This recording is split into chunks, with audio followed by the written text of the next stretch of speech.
Hey, you guys, welcome back to Heal, Survive, and Thrive. I'm so glad that you guys are here. This week, I want to just briefly kind of talk about investing in yourself. I talk about this all the time, either within my videos, on the podcast. It is absolutely essential every single day to be investing in yourself. It is more than just eating the right foods and working out and going to a spa, hanging out with your friends. That's definitely self-care, absolutely. But what is so important is investing into your mental and emotional well-being, because let's just be honest, if mentally you're not doing well, emotionally you're not doing well, it doesn't really matter what's going to happen with your physical body, and quite frankly, it probably won't be up to par. You probably won't have the best relationships if you're not mentally and emotionally okay. So taking care of yourself in this way is absolutely essential towards living a great life. I mean, we all know that. In this day and age, it is still astonishing to me that people will go about their day and be very unconscious to themselves. They're so focused on other people, whether that's their children, and of course children come first, but whether it's the family, whether it's the spouse, whether it's the partner, whether it's the job, whether it's the boss, whether it's the stranger on the street and what they think of you. And yet we never, ever worry about our own self-talk. You know, a lot of people are still so asleep to the fact that they have negative self-talk, and really understanding your emotional state and understanding emotionally what is going on with yourself.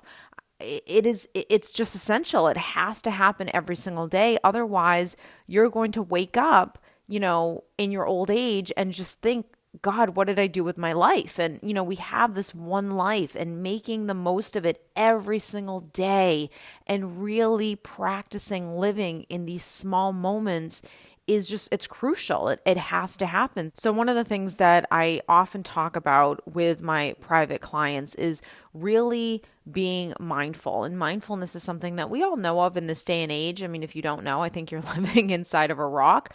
But to be mindful is just to be aware, and the awareness that you have goes deeper than your thoughts. Absolutely, it's essential to be aware of what you're thinking, but quite frankly, we have so many thoughts in every single moment that to be aware of every thought that goes through your mind, I mean, it's a full-time job, and I think you would have to, sit there on a mountaintop and be meditating for 12 hours a day in order to really catch every single thing that's going on inside of yourself, and being able to correct it is a ton of work, and it's emotionally draining. And for normal people like you and I, that just can't happen. We have lives, we have jobs, we have distractions, we have phones, we have TVs, we have kids, we have responsibilities, we have bills, etc. And so all of those things are going to take away from us being consciously aware of what it is we're thinking. Where mindfulness comes into play is just your ability to really slow down. Of course, we want to be mindful of what we're thinking, but we also want to be mindful of where we are in each individual moment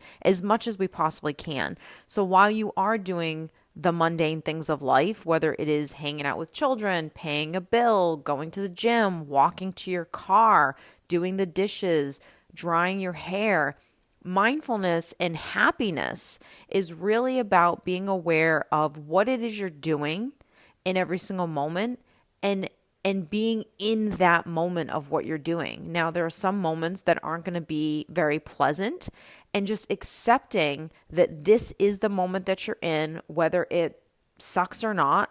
And I don't want to say embracing it, because who wants to really embrace pain, but just accepting that this is the moment and this too shall pass. And that was something that I always said to myself when I was going through, and I still do when I'm going through difficult times, is this will pass. This is not here to stay. It is a season, it is a time, it is a second of your life that you're experiencing, and it's not going to be with you forever. And I think that when you look at a difficult time in that way, it doesn't seem so catastrophic, because we all want to avoid pain. That's kind of the way we're wired, is to avoid pain and seek pleasure.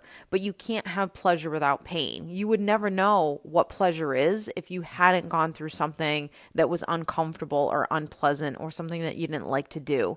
It's just like you can't really enjoy that relaxing day at home doing nothing if you've never experienced a hectic day, usually when we really enjoy those relaxing days to ourselves is when we've had a multitude of busy, busy days where we can really value that day of hanging out with ourselves, hanging out with friends, doing nothing, or doing whatever it is that we want to do because we've had so much on our plate days before. So you couldn't have had that relaxing, joyful day if you hadn't experienced a lot of probably, stress or a lot on your plate the day before that. So being mindful, like I said, is really about honing in on your sensors. And I say this so often. When you are in the moment of doing something, whether it's washing your hair, whether it's doing the dishes, whether it's driving to work, being mindful of where you are, stopping your mind as much as you can from replaying a tape over and over again and worrying about tomorrow and worrying about where we're going and, oh my God, I'm sitting in traffic and I need to do this and my car is dirty and whatever.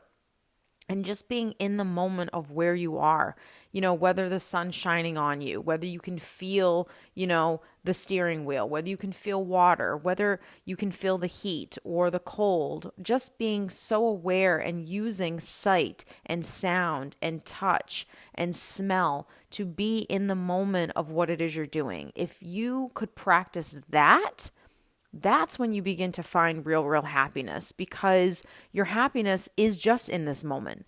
A lot of the times our minds are so preoccupied, and it's real ego driven, preoccupied with tomorrow, the future, what happened to me last week. And that's where our minds sit.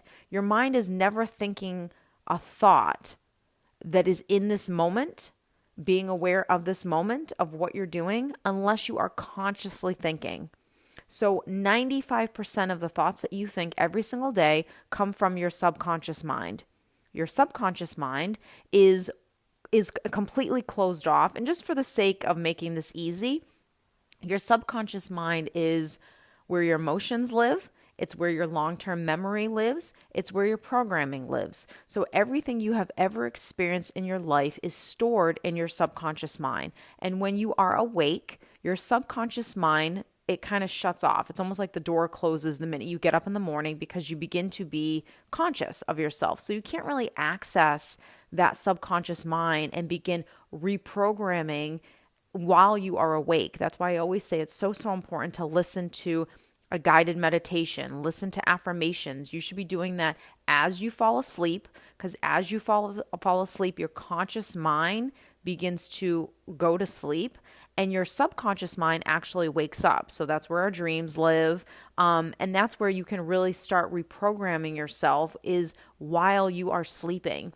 Same thing when you get up in the morning. When you get up in the morning, your mind isn't fully awake yet. So that's when you should be absolutely downloading your mind with some good stuff, whether it's affirmations, whether it's just listening to a guided meditation. You don't have to lay there if you have to get up and go to work, but just listening to anything that is powerful and positive and uplifting, that's going to feed your mind and get you ready for the day. So listening to this information is no different than eating a bowl of fruit versus eating 3 waffles. It's really the same thing. You're feeding your mind, you're feeding your emotional state, your mental state. This is where you begin to feel emotionally and mentally healthy, when you're able to recite affirmations that are giving yourself the thoughts that when you're consciously awake, you're not able to think yet.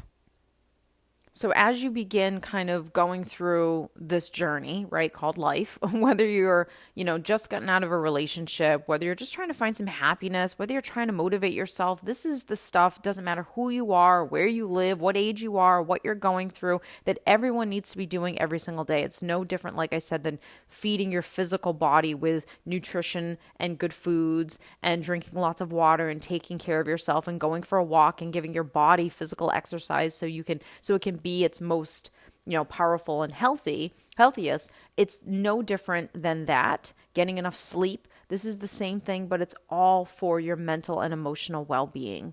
So I hope you guys have enjoyed this. I just wanted to kind of come on here and give you a little bit of an understanding as to why it's so important to invest in yourself every single day. If you are interested in private coaching, I will link that down below. I also have a new online course that's available via my client portal. I will link that down below as well. It's all about emotional healing, reprogramming. So if you've ever wanted to do private coaching with me and were not able to, here's your chance to get the basics of what I teach my private clients every single day.